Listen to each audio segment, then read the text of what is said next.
Hello, and welcome to Anna and Sigmund Present, where we examine the lives and crimes of notorious killers from around the world. Some you may have heard of, others will be new to you. Either way, we'll be delving into dark and disturbing worlds not for the faint of heart.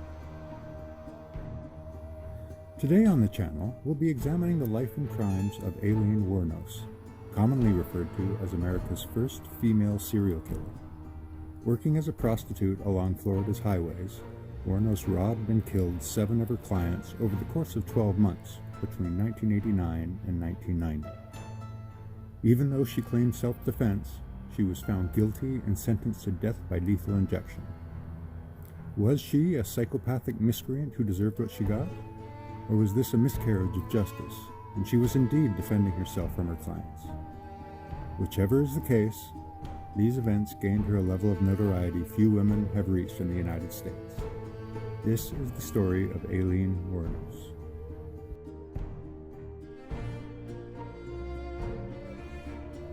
Wuornos' life has been captured in various media over the years. Books, poems, documentaries, television, and feature films have all been produced over the years. Perhaps the most famous is the 2003 major motion picture Monster, starring Charlize Theron and Christina Ricci. Theron captured the Academy Award for Best Actor in a Female Lead for her portrayal of Wuornos. We highly recommend this film. Like many of the youngsters who grew up to become serial killers, Wuornos' childhood can only be described by one word: tragic. Wuornos was born Aileen Carol Pittman in Rochester, Michigan on February 29, 1956. Her mother, Diane Wuornos, was 14 years old when she married Aileen's father, 18-year-old Leo Dale Pittman. On March 14, 1955, Diana gave birth to Aileen's older brother, Keith. After less than 2 years of marriage, and 2 months before Aileen was born, Diane filed for divorce. She gave birth to Aileen at the age of 16. Wuornos never met her father, who had been diagnosed with schizophrenia, as he was incarcerated at the time of her birth. He was later convicted for raping a 7-year-old girl. He committed suicide by hanging in prison on January 30, 1969. In January 1960, when Wuornos was almost 4 years old, Diane abandoned her children, leaving them with their maternal grandparents, Lori and Britta Wuornos, both alcoholics, who legally adopted Keith and Aileen on March 18, 1960. By the age of 11, Wuornos began engaging in sexual activities in school in exchange for cigarettes, drugs, and food. She had also engaged in sexual activities with her brother. Wuornos claimed that her alcoholic grandfather had sexually assaulted and beaten her when she was a child. In 1970, at age 14, she became pregnant, having been raped by a friend of her grandfather. Wuornos gave birth to a boy at a home for unwed mothers on March 23, 1971, and the child was placed for adoption. A few months after her son was born, she dropped out of school at about the same time that her grandmother died of liver failure. When Wuornos was 15, her grandfather threw her out of the house, and she began supporting herself through prostitution and living in the woods near her old home. In May 1974, at the age of 18, Wuornos was arrested for driving under the influence, disorderly conduct, and firing a .22 caliber pistol from a moving vehicle. Throughout the remainder of the 70s through to the late 1980s, Wuornos was continually in trouble with the law and spent many months in jail. Charges including assault, disturbing the peace, armed robbery, car theft, resisting arrest, and obstruction of justice. It is also worth noting that from the ages of 14 to 22, she was hospitalized 6 times due to serious suicide attempts. The last attempt, she shot herself in the stomach. Wuornos murdered 7 men within a period of 12 months. Charles Richard Mallory, a 51-year-old electronics store owner, was murdered on November 30, 1989. Wuornos claimed that Mallory beat, raped, and sodomized her after he drove her to an abandoned area for sexual requests. Mallory was Wuornos' first victim, and she claimed to have killed him in self-defense. Later, it became known that Mallory had previously been convicted for attempted rape in Maryland. 2 days after the murder, a Volusia County deputy found Mallory's abandoned vehicle. On December 13th, his body was found several miles away in a wooded area. He had been shot several times, and 2 bullets to the left lung were found to have been the cause of death. David Andrew Spears, a 47-year-old construction worker in Winter Garden, was declared missing as of May 19, 1990. On June 1, 1990, his naked body was found along U.S. Route 19 in Florida in Citrus County. He had been shot 6 times by a .22 pistol. Charles Edmund Karskadin, a 40-year-old part-time rodeo worker, was murdered May 31, 1990. On June the 6th, his body was found in Pasco County. He had been shot 9 times with a .22 caliber weapon. The body had been wrapped in an electric blanket and was badly decomposing when found.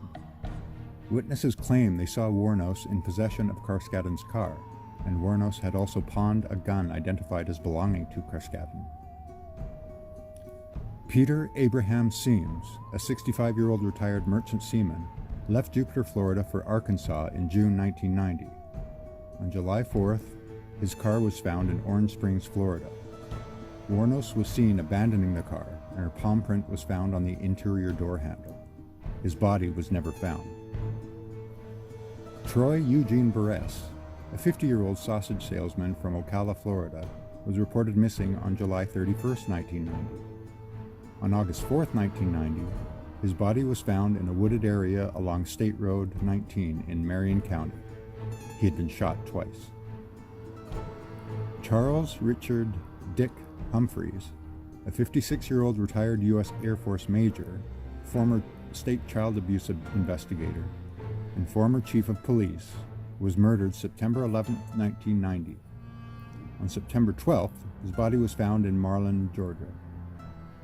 He was fully clothed, and he had been shot 6 times in the head and torso. His car was found in Suwannee County. Walter Henio Antonio, a 62-year-old trucker, security guard, and reserve police officer, was found half naked near a remote logging road in Dixie County on November the 19th, 1990. He had been shot 4 times. 5 days later, his car was found inside Brevard County. Because Wuornos had a criminal record, they had her fingerprints on file. Her prints matched one found in the victim's car and on a receipt from a pawn shop where witnesses saw 2 women pawn some of his items. On January 14, 1992, Wuornos stood trial for the murder of Richard Mallory and was convicted on January 27. At her sentencing, defense psychiatrists testified that she suffered from borderline personality disorder and antisocial personality disorder. 4 days later, she was sentenced to death by lethal injection. Wuornos' defense made efforts during the trial to introduce evidence that Mallory was previously convicted for attempted rape in Maryland and had served a sentence in a maximum security correctional facility, providing remediation to sexual offenders.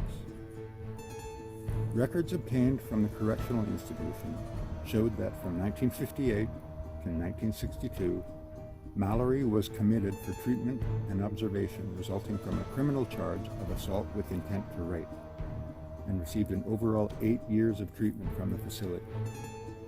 In 1961, it was observed of Mr. Mallory that he possessed strong sociopathic tendencies. However, the judge refused to allow the records to be admitted in court as evidence and denied Wuornos' request for a retrial. On March 31st, 1992, Wuornos pleaded no contest to the murders of Charles Richard Humphreys, Troy Eugene Burress, and David Andrew Spears, saying she wanted to, quote, get right with God. In her statement to the court, she said in part, quote, I want to confess to you that Richard Mallory did violently rape me, as I've told you, but these others did not. They only tried to start to. End quote. On May 15, 1992, Wuornos was given 3 more death sentences. In June 1992, Wuornos pleaded guilty to the murder of Charles Edmund Karskadin. In November 92, she received her 5th death sentence. In February 1993, Wuornos pleaded guilty to the murder of Walter Henio Antonio and was sentenced to death again. No charges were brought against her for the murder of Peter Abraham Seames, as his body was never found. In all, Wuornos received 6 death sentences. Wuornos was executed on October 9, 2002. She declined her last meal, which could have been anything under $20, and opted instead for a cup of coffee. Her last words were, quote, "Yes, I would just like to say I'm sailing with the Rock, and I'll be back, like Independence Day, with Jesus. June 6th, like the movie. Big mothership and all. I'll be back. I'll be back." End quote. She died at 9:47 a.m. Eastern Daylight Time. She was the 2nd woman in Florida and the 10th in the United States to be executed since the 1976 U.S. Supreme Court decision restoring capital punishment. Thanks for watching. We hope you found this to be both entertaining and informative. If you have any suggestions for topics, please let us know in the comments down below. We'll do our best to accommodate your wishes. Don't forget to like and subscribe and hit the notification button. It's just a few clicks for you, but it means a lot for us. You can also help the channel by becoming a patron. Click the link in the description if this is a way you can support us. Any help you give our channel is greatly appreciated. See you next time.